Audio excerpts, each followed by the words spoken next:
जय श्री राम भक्तों स्वागत है आपका हमारा चैनल देववाणी में। भक्तों, आपको हमारी कथाएं कैसी लगती हैं हमें कमेंट करके ज़रूर बताएं और हमारे चैनल को अधिक से अधिक सब्सक्राइब करें। तो चलिए शुरू करते हैं आज की कथा। जय श्री राम दोस्तों, कथा बहुत ही सुंदर है। आज की कथा है चतुर नाई और चोर। आइए कथा श्रवण करें। बहुत समय पहले की बात है। एक गांव था जिसमें एक नाई रहता था। नाई और उसकी पत्नी सुखपूर्वक जीवन यापन कर रहे थे।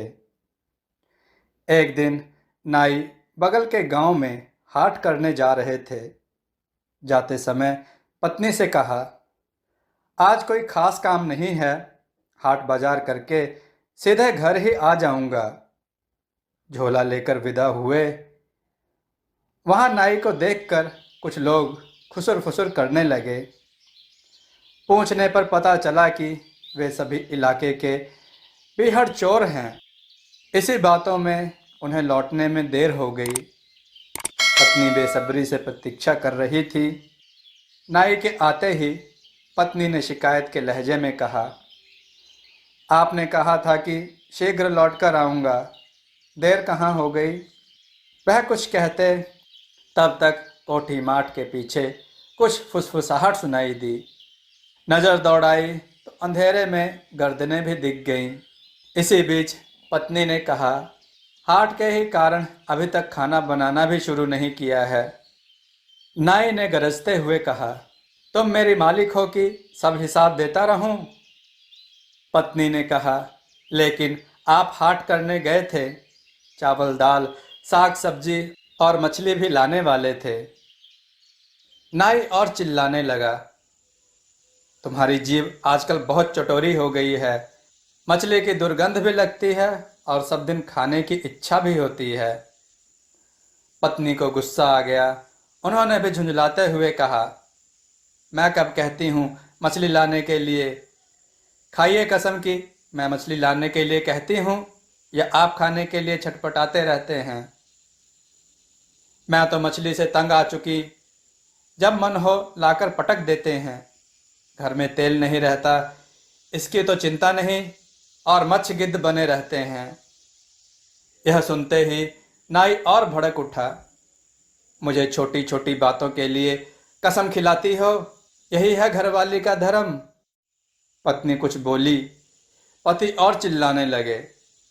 नाई ने झुंझलाते हुए कहा, यह क्यों नहीं कहते कि ताड़ी पी ली है, फिर आप बकते रहिए और मैं ध्यान नहीं दूंगी।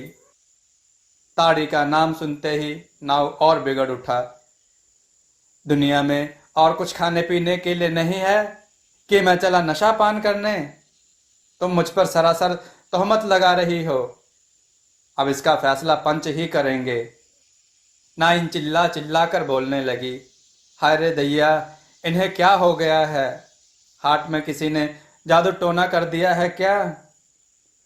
पत्नी का रोना चिल्लाना सुनकर पड़ोसी जुटने लगे और बीच बचाव करना चाहा। नाई ने कहा, सारी गलतियां इसकी हैं, यही बेवजह मुझसे लड़ती रहती है।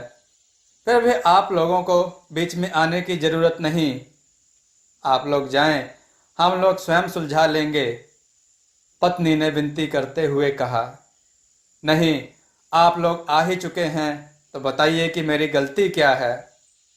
नाई ने कहा, ये लोग कैसे पंचायत करेंगे, इन लोगों ने तो शुरू से देखा ही नहीं है और हम लोग तो वादी प्रतिवादी ही हैं, एक दूसरे पर आरोप प्रत्यारोप ही लगाएंगे। नाई ने विस्मय से पूछा, तो यहाँ तीसरा था ही कौन जो पंचायत करेगा। नाई ने कोठी माठ के पीछे इशारा करते हुए कहा, ये अतिथिगण साक्षी हैं। पड़ोसियों ने चोरों को धर दबोचा। तब पत्नी को पति का नाटक समझ में आया। इस प्रकार नाई की चतुराई से चोर पड़ोसियों के हत्थे चढ़ गए। दोस्तों, आपको यह कथा कैसी लगी अपने विचार और सुझाव कमेंट में जरूर दें। हमारी कथाओं को लाइक करें, हमारे चैनल को सब्सक्राइब करना न भूलें। हमारी कथाओं को शेयर जरूर करें जिससे लोगों को अच्छा ज्ञान प्राप्त हो। जय श्री राम भक्तों।